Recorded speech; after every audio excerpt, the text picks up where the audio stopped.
I think the most important thing around monitoring is that monitoring is the instrument that allows us to reach behavior change. So in a sense, for us as civil society and as non-state actors, what we would like to see is to see that aid and development cooperation and all the things that we benefit from them are being delivered by those who actually understand that the people who receive and the people who give must value themselves.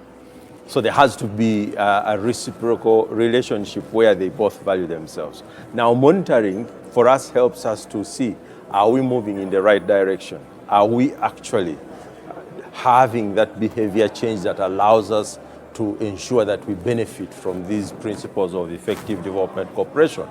So really for us, that's where we are.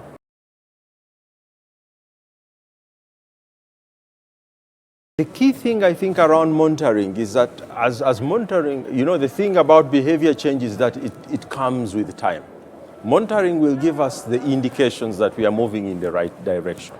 And I think that is important because when we have the monitoring, the next thing that we should have is some kind of country dialogue to ask ourselves, are we moving in the right direction? Now, when we do that, I think that's the first step towards behavior change. So that continuous dialogue between the different decision makers, between actors, between development recipients, between providers, I think that will be very, very helpful in terms of behavior change. Because as you know, when you want to seed behavior change, in many people it's peer pressure. So here we are trying to create peer pressure among ourselves so that we can all behave the same way.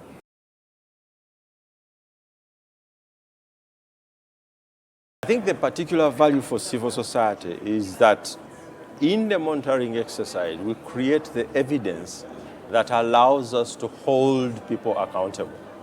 So those who are trying their level best to do something, when they go through a monitoring exercise, at least they have an accountability instrument to say, this is what we are learning. This is what we should change. This is what is left. So that is the thing that comes out of the monitoring. And for civil society, that's very important because as people who are involved in advocacy, people who are involved in holding leaders to account and also trying to ensure that citizens get something out of these processes, this is the kind of instrument that we need, where we get the evidence, simplify it, give it to people and tell them, look, this is what is happening. This is how we can change. This is what is left to do. These are the challenges we have.